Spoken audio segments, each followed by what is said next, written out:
बिस्मिल्लाहिर्रहमानिर्रहीम। अस्सलाम वालेकुम मोअज़्ज़ज़ काश्तकार भाइयों, मैं हूं आपका मेज़बान सदाकत अली और एग्रीकल्चर एवोल्यूशंस में आपका खुशामदीद।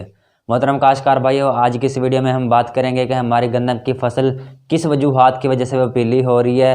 आया हमने वहाँ पर जड़ी बूटी मार जो जहर है वो ज़्यादा मकदार में तो नहीं कर दिया। आया हमारी गंदम की फसल पर कुंगी का तो हमला नहीं है। आया हमारी गंदम की फसल में यूरिया नाइट्रोजन वाली जो खादें हैं उनकी कमी तो नहीं है या उसकी ज़्यादा तो नहीं है, या फिर हमारी गंदम की फसल में जिंक, बोरान और जो पोटाश वाली खादें हैं उसकी कमी तो नहीं है। तो कौन सी वजूहत हो सकती हैं कि जो हमारी गंदम की फसल है वो पीली हो रही है। ख़ासतौर पर जो गंदम की पत्तों की नोक है वो पीली हो रही है, वो जल रही है। तो इस हवाले से हमारे काश्तकार भाई परेशान हो रहे होते हैं कि हमारी गंदम की फसल पर आया कुंगी का तो हमला नहीं हो चुका। तो इस हवाले से हम बताएंगे कि हमारे गंदम की फसल पर कौन कौन सी वजूहत हो सकती हैं कि जिसकी वजह से हमारे गंदम की जो पत्तों की नोक है वो पीली हो रही है, वो जल रही है। तो वीडियो का आगाज़ करने से पहले जिन दोस्तों ने मेरे चैनल को अभी तक सब्सक्राइब नहीं किया वो मेरे चैनल को सब्सक्राइब कर दें ताकि फसलों के मुतल्लिक और इस तरह की मज़ीद मालूमात और वीडियोज़ बर वक्त आप तक पहुँचते रहें। मोहतरम काश्तकार भाइयों, इसकी वजूहत ये हो सकती हैं कि हमारी गंदम की फसल में जब पानी ज़्यादा लगाया जाता है तो उस सूरत में ये मिसाल देखने में आ सकते हैं। दूसरा, कोहरे और धुंध की वजह से भी ये मिसाल देखने में आ सकते हैं। इसके अलावा जब हम ज़्यादा मकदार में कोई भी जड़ी बूटी मार जो जहरें हैं, हर्बिसाइड्स हैं, वो ज़्यादा कर देते हैं तो उस सूरत की वजह से भी ये मिसाल देखने में आ सकते हैं। ज़्यादातर जब हम ज़्यादा मकदार में ये जड़ी बूटी वाले जो जहरें हैं वो इस्तेमाल कर लेते हैं तो उसकी वजह से हमारी गंदम की फसल पर दबाव पड़ जाता है। तो उस वजह से हमारे गंदम के पत्तों की जो नोक है वो पीली हो रही होती है या जल जाती है। इसके अलावा हमारी गंदम की फसल में जब कहीं पानी ज़्यादा लगता है, कहीं कम लगता है तो उस सूरत में भी ये मिसाल देखने में आ सकते हैं, या पानी की कमी की सूरत में भी ये मिसाल देखने में आ सकते हैं। अगर आपकी गंदम की फसल में ज़्यादा पानी लग जाता है तो उस सूरत में ये मिसाल देखने में आए तो वहाँ पर आप 2 किलो यूरिया का जो स्प्रे है वो कर सकते हैं। इसके अलावा ये मिसाल उस जगह पर भी देखने में आते हैं कि अगर हमारे गंदम की फसल कलराठी रकबे में काश्त की गई है, इसके अलावा वहाँ पर ट्यूबवेल का पानी लगता है तो उस सूरत में भी ये मिसाल देखने में आ सकते हैं। और मोहतरम काश्तकार भाई, इस हवाले से हमने प्रॉपर गाइड किया था कि हमारे गंदम की फसल पर अगर नाइट्रोजन की कमी हो जाती है तो उस सूरत में कौन कौन सी लामात हो सकती हैं। अगर जिंक की कमी हो जाती है, अगर बोरान की कमी हो जाती है, या अगर पोटाश की कमी हो जाती है तो उस सूरत में हमारे गंदम की फसल पर कौन कौन सी ज़ाहिरी लामात हो सकती हैं जिनको हम उसकी आइडेंटिफिकेशन करके, उसकी पहचान करके मतलूबा वक्त में उसकी कमी को दूर कर सकते हैं। तो मोहतरम काश्तकार भाई, इस हवाले से हमने प्रॉपर गाइड किया था कि आप गंदम की फसल में कौन कौन से बराबर मकदार में खादें इस्तेमाल करें। मोहतरम काश्तकार भाई, इस हवाले से आपने इस चीज़ का अंदाज़ा करना है कि आया आपने गंदम की फसल में बर वक्त खादों का इस्तेमाल किया है या नहीं। तो इस हवाले से इसका अंदाज़ा करना है कि आपकी गंदम की फसल में यूरिया की कमी तो नहीं है। तो अगर आपकी गंदम की फसल में यूरिया की कमी है तो आप इस तरह भी कर सकते हैं कि आप 1 से 2 किलो जो यूरिया है उसका स्प्रे कर सकते हैं। अगर आपने अपनी गंदम की फसल में ज़्यादा पानी लगा दिया तो उस सूरत में भी ये 2 किलो जो यूरिया है उसका स्प्रे कर सकते हैं।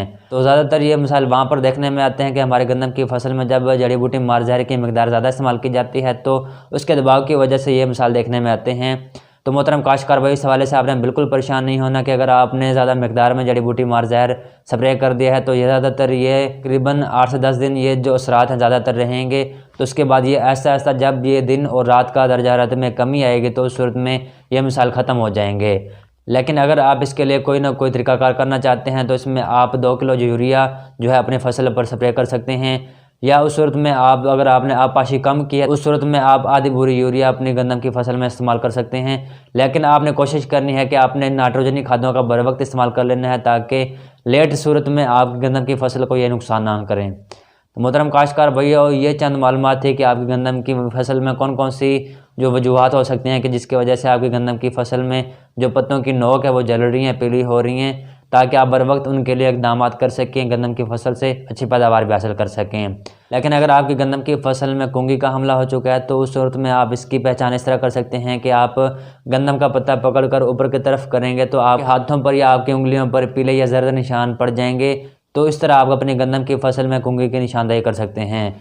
लेकिन ज़राई माहिरीन का कहना है कि इसके अभी हमले कहीं देखने में नहीं आए, इसके मुतवक्का हमले जनवरी के एंड में देखने में आते हैं। तो इसके हवाले से प्रिवेंटिव स्प्रे कर लेने चाहिए और इंशाल्लाह इस हवाले से कुंगी पर मुकम्मल मालूमात आपके साथ शेयर करेंगे। और इसके अलावा मोहतरम काश्तकार भाइयों, एक और भी वजूहत हो सकती है कि अगर हमारी ज़मीन में पहले से ही बोरान मौजूद थी लेकिन हमारी गंदम की फसल में हमने अजाफी बोरान इस्तेमाल कर लिया, उसका स्प्रे कर दिया तो उस सूरत में भी ये मिसाल देखने में आ सकते हैं। मोहतरम काश्तकार भाई, ये थी चंद मालूमात कि हमारे गंदम की फसल में कौन कौन से वजूहात की वजह से ये मिसाल देखने में आ सकते हैं, जिसमें हमने तज़किरा किया कि अगर हमारे गंदम की फसल में ज़्यादा पानी लग जाए या वहाँ पर हम अपनी गंदम की फसल में वीडिसाइड या जो भी हर्बिसाइड्स हैं यानी जो जड़ी बूटी मार जहरें हैं ज़्यादा मकदार में इस्तेमाल कर लेते हैं तो तब भी ये मिसाल देखने में आ सकते हैं। इसके अलावा हमारे गंदम की फसल पर ये धुंध और कोहरे के भी असर हो सकते हैं। इसके अलावा अगर हमने गंदम को रेतले और कलराठी रकबे में काश्त किया हुआ है तो उस सूरत में भी ये मिसाल देखने में आ सकते हैं। तो मोहतरम काश्तकार भाई, ये थे चंद मालूमात कि हमारे गंदम की फसल में कौन कौन सी वजूहात की वजह से ये मिसाल देखने में आ सकते हैं। और इसके अलावा मोहतरम काश्तकार भाई, बिल्कुल परेशान होने की ज़रूरत नहीं है। जैसे ही ये दिन और रात के दर्जा हरारत में कमी आएगी तो इंशाल्लाह जल्दी ये मिसाइल दूर हो जाएंगे। लेकिन अगर आप इसके लिए कोई ना कोई तरीकाकार करना चाहते हैं तो आप 2 किलो यूरिया इस्तेमाल कर सकते हैं, उसका स्प्रे कर सकते हैं, तो उस सूरत में भी ये मिसाइल दूर हो सकते हैं।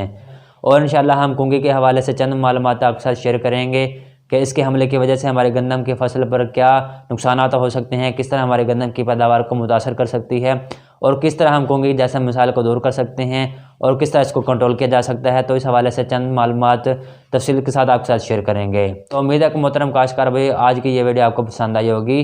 अगर पसंद आई तो उसको लाइक भी करें, शेयर भी करें ताकि दूसरे काश्तकार भी इन मालूमात से फ़ायदा उठा सकें। और इस तरह की मज़ीद मालूमात के लिए हमारे चैनल एग्रीकल्चर रेवोल्यूशन को भी सब्सक्राइब करें ताकि मज़ीद मालूमात बर वक्त आप तक पहुँचते रहें। और इसी के साथ हमें इजाज़त दें। अल्लाह हाफिज़।